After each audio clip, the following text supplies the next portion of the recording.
सभी दोस्तों को राम राम। मित्रों, स्वागत है आपका राजस्थान यूट्यूब चैनल पर। इस कड़ी में हम लोग बात करने जा रहे हैं राजस्थान की जनजातियों की जो शब्दावली है, उस शब्दावली की मित्रों बात करने जा रहे हैं हम लोग। एक ही वीडियो में आपको पूरी शब्दावली मिल जाएगी और जनजातीय सवाल बनते हुए शब्दावली से बनते हैं। चाहे उसे राजस्थानी शब्दावली में ले लो, जनजातीय शब्दावली में ले लो, तो उसे हम लेके साथियों हाजिर है।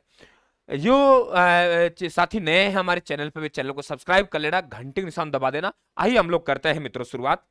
देखिए, पहला पॉइंट हमने दिया है आप लोगों का, इधर है जो आप लोगों के वहां शब्दावली का नाम है और इधर दिया उसका मतलब क्या है, मतलब अर्थ क्या है साथियों। पोत्या, पहला ही आप लोगों स्टार लगा लीजिए, सवाल बनेगा यहां से। पहले में लगा लीजिए कि हम लोग बात करें मित्रों पोत्या, हम लोग कहेंगे कि गुरुजी जो भीलों का साफा होता है, उस भीलों के साफा को पोत्या कहते हैं। लेकिन आपसे यही पूछे कि नहीं नहीं हमें बताइए, घर पे काम करते समय क्या कहेंगे? घर पे काम करते समय जो साफा बांधते हैं वे क्या कहलाएगा? घर पे काम तो गुरुजी फालतू कपड़े हैं ना, उनकी हम लोग बात करें। क्लियर? ओके, बात क्लियर हुई? ठीक है।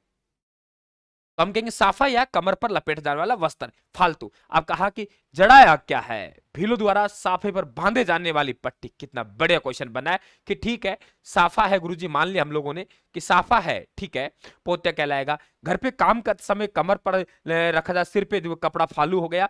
अब भीलों द्वारा साफे पर बांधे जाने वाली पट्टी को जड़ाया कहते हैं साथियों। मैं आपको किताबी ज्ञान के अनुसार पढ़ा रहा हूं, कोई भील भाई सुन रहा हो तो कहेंगे गुरुजी हमारे ऐसा नहीं है। हो सकता है धरातल पे ऐसा है या नहीं है। डेपाड़ा, भीलों की तंग धोती, बहुत बार सवाल पूछा है। भीलों की तंग धोती को क्या कहते हैं? डेपाड़ा। और उसके ऊपर पे जो हम लोग कहेंगे कमर पर बांधे जाने वाले कपड़े को हम क्या कहेंगे? खोइतू। कितना बढ़िया क्वेश्चन बनेगा, क्या कहेंगे? खोइतू। कमर पर बांधे जाने वाला कपड़ा क्या कहला? खोइतू। अब भीलों के सिर पर बांधे जाने का वस्त्र, एक पोत्या हो गया, एक फालू हो गया, और भीलों साफे पर जड़ाया हो गया। आप कह रहे हैं चीरा। तो भीलों के सिर पर बांधे जाने वाले वस्त्र को हम लोग क्या कहते हैं मित्रों? चीरा भी कहते हैं। ये भी ध्यान रखें आप लोग। बात क्लियर हुई? अब कछाऊ, वेरी इंपॉर्टेंट क्वेश्चन है, बहुत बार पूछा है कि भील महिलाओं का जो घाघरा है, उस घाघरा को क्या कहता है? कछाऊ कहते हैं मित्रों। सिंदूरी और पीरिया, कितना बढ़िया क्वेश्चन बना है कि सिंदूरी पीरिया राजस्थानी संस्कृति में क्या कहेंगे? आदिवासी महिलाओं का वस्त्र परिधान है साथियों। सिंदूर हम यहां लगाते हैं, यहां लगाते हैं ना सिंदूर। जब सिंदूर यहां लगाते हैं तो तय मानिए कि सिंदूर तब हम यहां लगाते हैं दोस्तों। तो ध्यान रखना कि लाल रंग की साड़ी सिंदूरी और पीले रंग का लहंगा क्या कहलाता है? पीरिया कहलाता है। एक अंगरूठी राजस्थानी संस्कृति में क्या है? आप कहेंगे भील स्त्रियों का पहनावा है। बात क्लियर हुई यहां तक? आगे बढ़ते हैं, देखिए, बस आप देखे जाइए और क्लास लगाते रहिए दोस्तों।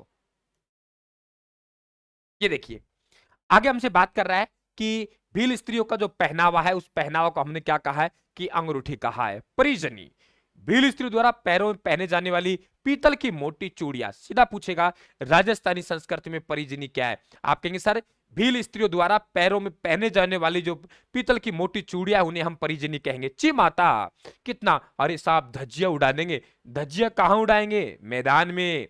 माता के मंदिर कहां होते हैं? पहाड़ों पर। भील लोग है, पहाड़ी ढालों के जंगलों को जलाकर की गई कृषि चिमाता कहलाएगी, और मैदानी भागों के जंगल को जलाकर की गई कृषि दजिया कहलाएगी। तो दजिया और चिमाता ध्यान रखें आप लोग कि धज्जिया मैदान में उड़ाते हैं, माता का मंदिर पहाड़ों में होता है। अरे रिश्ता करेगा कि छोरा, तेरी माँ और मेरी माँ तो एक ही गोत्र की है, रिश्ता बीच में अटक गया, किसके कारण? गोत्र के कारण। तो भीलों का गोत्र क्या कहलाएगा मित्रों? भीलों का गोत्र कहलाएगा अटक। ठीक है, आगे हम लोग बात कर रहे हैं। सवाल बाहर नहीं जाएगा किसी भी स्थिति में, मैं आपसे विश्वास दिलाता हूं इस चीज को। लगातार सीरीज में बना रहना, मैं कह रहा हूं आप लोगों को, सीरीज में बना रहना है आप लोगों को। टोटम देखिए, भीलों का देवता टोटम होगा। कु, भीलों का जो घर है उसे हम क्या कहते हैं? कु कहते हैं मित्रों। और ढाल नुमा जो बरामदा होता है उसे डालिया कहते हैं। फला और पल्ला, पाल और फल्ला, देखिए पाल बड़ा होता है, ऐसे हम लोग तूड़ी वगैरह भरने के काम लेते हैं, ये पाल हो गया ऐसा। अब पाल का छोटा भाग है, उसे कह दिया फल्ला। तो हम लोग कहेंगे भीलों का मोहल्ला फल्ला कहलाएगा, और भीलों का गांव क्या कहलाएगा? पाल कहलाएगा। पाल बड़ा है ना, पल्ला तो पल्ला मतलब कोना। उदाहरण तौर पे अब देखो, तीन प्रकार के भीलों के मुखिया हैं। एक मुखिया है पालवी, एक है तदवीर, एक है गमेती। तीनों के तीनों भीलों के, ध्यान रखना, अच्छा क्वेश्चन बनेगा। एक पाल मतलब छोटा, पाल का मुखिया पालवी हो गया। भीलों के वंश का मुखिया तदवी हो गया।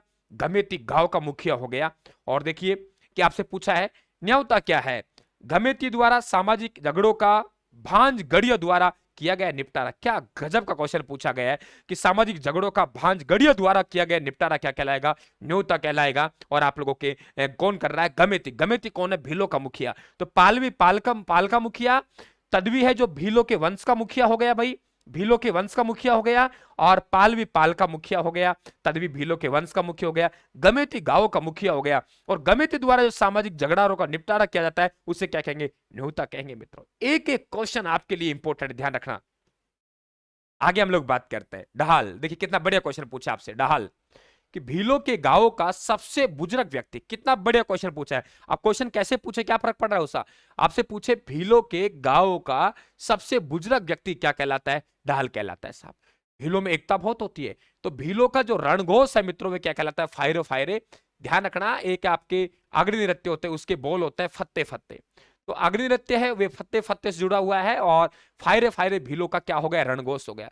भीलों का मार्गदर्शक अपने आप में बढ़िया क्वेश्चन बहुत बार पूछा है, क्या कहलाता है, बोला हुआ कहलाता है। मृतक व्यक्ति की याद में बनाया गया स्मारक क्या कहलाएगा मित्रों, सिरा चौकली कहलाएगा। अपने आप में बढ़िया क्वेश्चन है, ये ध्यान रखें। आगड़, मृतक पुरुष के सफेद पत्थर से निर्मित स्मारक। अब देखो आगड़ भी स्मारक है, सिरा चौकली भी स्मारक है, तो मृतक व्यक्ति की याद में बनाया गया स्मारक सिरा चौकली हो गया, और मृतक पुरुष के सफेद पत्थर से निर्मित स्मारक हो गया, आगड़ कहलाएगा। ठीक है, आगे हम लोग बात करें। ये देखिए आगे आगे बात करें हम लोग, कि हम लोग कहें कि आप लोगों के मातृलोक, मृतक स्त्री के काला पत्थर से निर्मित स्मारक। तो कितना बढ़िया, वहां सिरा चौकली, अब इसने कहा है नहीं। आप बताइए मातृलोक क्या है, तो अब मृतक स्त्री के काला पत्थर, मृतक स्त्री वहां पुरुष था ढाल में, तो मृतक स्त्री के काला पत्थर से निर्मित स्मारक मातृलोक कहलाता है। सभी आप लोगों की शब्दावली यहाँ पे डाम। भीलों में उपचार की विधि को डाम कहते हैं मित्रों। भीलों में उपचार की विधि क्या कहते हैं, डाम कहते हैं। बढ़ा लिया, बहुत बार पूछा गया है। शादी विवाहों में मध्यस्थता की भूमिका निभाने वाले को क्या कहते हैं, बढ़ा लिया कहते हैं साहब। जूते पड़ सकते हैं, अगर अच्छा मिल गया तो बल्ले बल्ले, अगर रिश्ता बेकार मिल गया तो जूते सबसे पहले पड़ते हैं। कोई ये नहीं कहेगा कि अच्छा रिश्ता करवाया, लेकिन जब खराब हो जाता है तब जरूर कहते हैं, ध्यान रखना। पाखरिया, वे भील पुरुष जिसने घोड़े को परास्त कर दिया, यानी बहादुर जो भील है उस भील को क्या कहा है मित्रों, पाखरिया कहा है।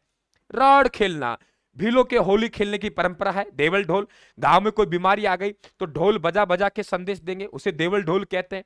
हमारे इलाके में कई बार, जैसे हम लोग बचपन में थे तो हम लोग भी आदिवासी हैं और गरीब परिवारों से आते थे, तो भाई ठीक है, गांव में कोई बीमारी आ गई, पशुओं को बोले टायर जलाओ साइकिल का, और बोले गांव के काकड़ तक दूसरे गांव में छोड़ के आओ साहब। पीछे से चला के आते थे, हम लोग भी उनके भागते थे, भाई हमारे उसमें ना बिड़ जाए। तो वे आपके देवल ढोल बीमारी का संदेश हो गया। कायटा, भीलों का मृत्यु भोज। देखिए कितना बढ़िया क्वेश्चन बताया, भीलों का मृत्यु भोज कायटा हो गया। कोदरा, भीलों द्वारा प्रयोग में लिया जाने वाला जंगली अनाज। अब आपसे पूछेगा कोदरा क्या है, अभी अपना अपना ऑप्शन देगा, एक खेल है, एक नृत्य है, भीलों का जंगली अनाज। तो ये सब बातें हमसे ध्यान रखें। भीलों द्वारा लिया जाने वाला जो जंगली अनाज है उसको हम लोग काम करें। भगत, भीलों में धार्मिक संस्कार संपन्न करने वाला व्यक्ति क्या कहलाएगा, भगत कहलाएगा साहब, ये ध्यान रखें। गांड से, मृतक व्यक्ति के संस्कार संपन्न करवाने के लिए, ठीक है, क्लियर। हम लोग बात करें संपन्न करवाने के लिए बाद दान दक्षिणा प्राप्त करने वाला व्यक्ति, ठीक है साहब, दान दक्षिणा दे दो, उसे क्या कहते हैं, गांड से कहते हैं।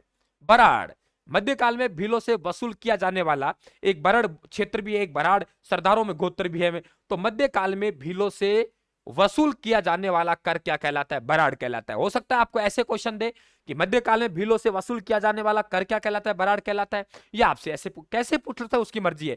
भीलों में ससुराल क्या कहलाता है, हारो कहलाता है। हाउ, भीलों में क्या, सास को कहते हैं, ठीक है। अब कोई भील भाई ये मत कह देना गुरुजी हमारे ऐसे नहीं कहते, आप गलत पढ़ा रहे, मैं पढ़ा रहा हूं सब कुछ किताबी ज्ञान के अनुसार पढ़ा रहा हूं, ठीक है। आगे बात करते, देखिए तो भीलों की हम लोग बात करें यहाँ पे, तो अलग हम गरासिया के अलग लेंगे, ठीक है दोस्तों।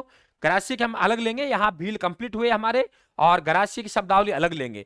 तो ये कंप्लीट हुआ आप लोगों के भीलों की शब्दावली, कि भीलों में किसको हम लोग क्या कहते हैं, क्या कहा कि भीलों में हम किसको क्या कहते हैं। कंप्लीट आपको एक ही वीडियो में साथियों मैंने यहाँ देने का प्रयास आप लोगों को किया है, ठीक है। ओके रिपोर्ट, कोई दिक्कत। चलो आगे हम लोग और बात कर लेते हैं, गरासियम लगे हाथ कर ही लेते हैं गरासियों की हम लोग। देखिए कि गरासिया जनजाति में संबंधित प्रमुख शब्दावली की हम लोग बात करें, ये देखिए आप लोगों के, कि घेर गरासिया लोगों को घर है, पाल गरासियों का गांव है, ये सब बातें। चलो हम अलग से इसके एंटीबायोटिक बनाएंगे, अलग अलग हो जाए, थोड़ा लंबा ना हो जाए। धन्यवाद, थैंक यू, राम राम साहब।